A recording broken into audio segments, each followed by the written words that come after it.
আজকে আপনাদের দেখাবো চেংদুর পিদু শহরে অবস্থিত ওয়াংছং টেম্পল। চলুন তাহলে ভিডিওটি শুরু করা যাক। মন্দিরে ঢোকার পথেই দেখতে পাবেন দুপাশে দুটি মূর্তি। চলুন এবার ভেতরে যাওয়া যাক।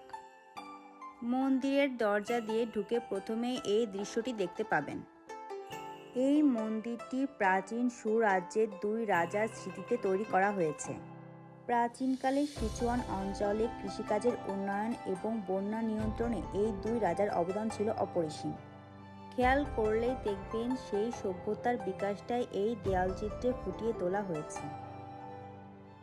আমি যেখানে অবস্থান করছি এটাই হলো এই মন্দিরের প্রধান হল, যার এক পাশে আছে দেওয়ালচিত্র এবং অন্য পাশে দুই রাজার ভাস্কর্য।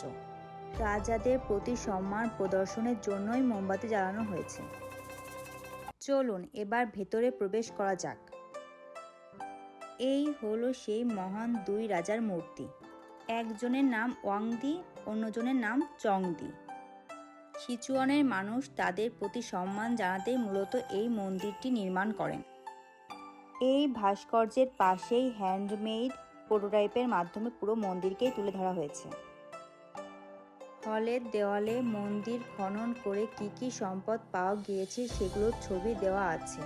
পাশাপাশি সু রাজ্যের ঐতিহ্য এবং সভ্যতা সম্পর্কে চাইনিজ ভাষায় তুলে ধরা হয়েছে। এই মন্দিরের আরও কিছু ইন্টারেস্টিং বিষয় শেয়ার করব নেক্সট ভিডিওতে। আজকের মতো বাই বাই।